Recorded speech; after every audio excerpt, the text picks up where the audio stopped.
Kami dari kelompok 7 Sosiologi kelas I.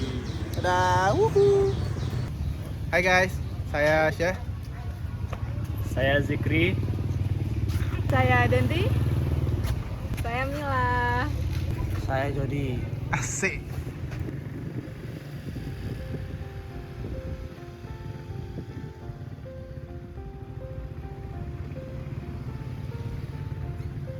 Pasar adalah tempat di mana transaksi jual beli berlangsung, menjadi pusat pertemuan antara penjual dan pembeli. Sebagai bagian penting dari perekonomian, pasar menyediakan berbagai barang dan jasa yang dibutuhkan masyarakat.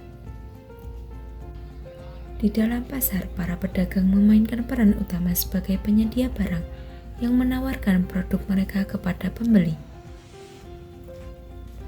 Tanpa pasar, interaksi antara pedagang dan pembeli tidak akan terjadi, dan kebutuhan masyarakat akan sulit tercukupi.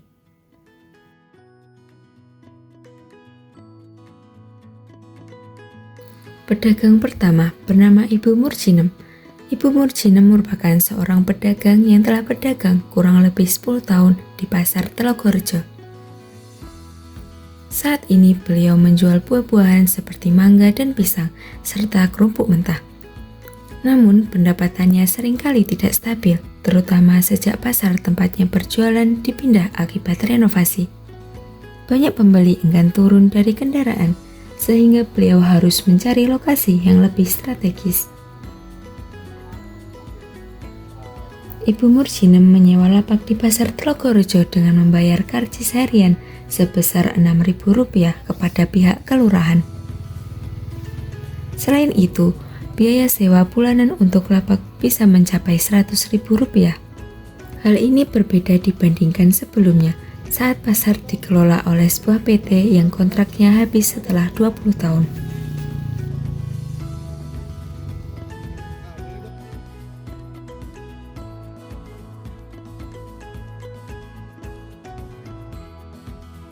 Pedagang kedua penjual rempah-rempah bernama Ibu Sunarti.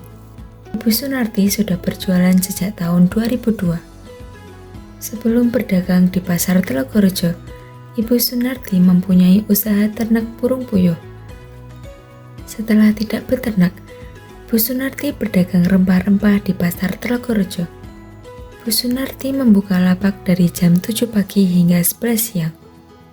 Pengeluaran yang dikeluarkan oleh Bu Sunarti sekitar Rp400.000 per bulannya untuk membayar lapak dan lainnya. Belum lama ini Bu Sunarti berpindah lapak, akan tetapi lapak yang sekarang kurang strategis sehingga menurunkan pendapatan Bu Sunarti.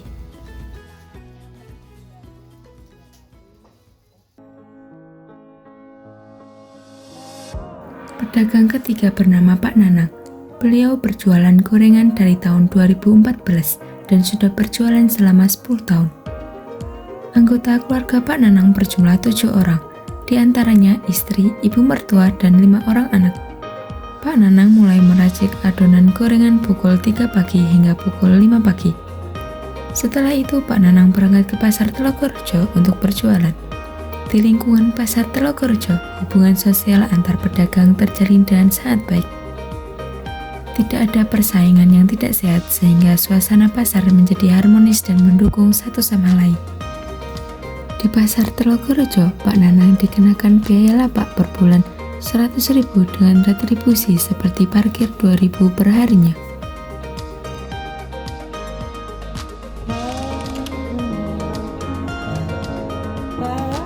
Pedagang keempat bernama Pak Trianto, seorang pedagang ayam potong berumur 40 tahun. Pak Trianto berdagang bersama istrinya. Pak Trianto dikaruniai 3 orang anak. Beliau sudah berjualan selama 14 tahun dari tahun 2010. Saat ini pengeluaran Pak Trianto sebesar 150.000 per bulan. Harga ayam Pak Trianto paling murah 33.000 per kilo, sedangkan paling mahal mencapai 40.000 di hari biasa. Akan tetapi pada saat lebaran harga ayam mulai melonjak. Apabila ayam tidak habis terjual, Pak Trianto dengan istrinya menjadikan daging ayam menjadi bakso dan dapat dijual untuk menambah pendapatan. Di pasar sekitar lapak Pak Trianto, hubungan relasi sosial antar pedagang cukup baik. Suka duka Pak Trianto dan istrinya saat berjualan yaitu senang ketika lapaknya ramai, dan dukanya saat lapak tersebut sepi pembeli karena dapat mengurangi pendapatan.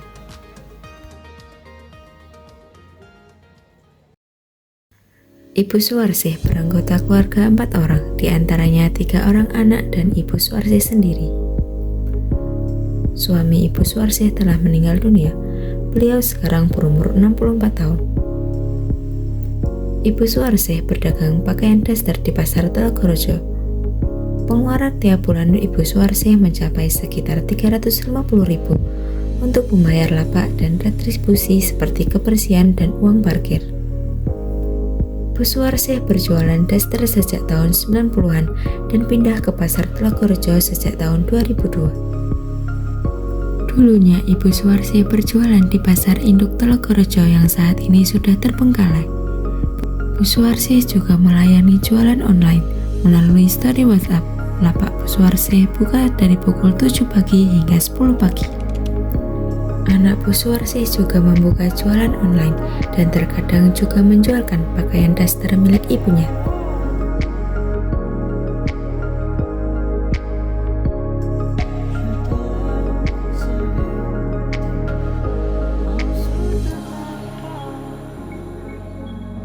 Dahulu pasar Telogorejo dikelola oleh sebuah PT di mana sistem kontrak lapak para pedagang sangat mudah dan tidak memakan biaya yang mahal. Hanya membayar lapak sekitar 150.000 saja, akan tetapi saat dikelola oleh pihak kelurahan, biayanya membengkak dengan tambahan biaya parkir dan retribusi lainnya. Kelima pedagang mengeluh hal yang sama, terkait perbedaan cara pengelolaan antara pihak swasta atau PT yang lebih baik dibandingkan dikelola oleh pihak pemerintah. Proses perbaikan dari pihak pemerintah membuat pedagang harus memindahkan lapaknya yang semula awalnya strategis menjadi tidak strategis.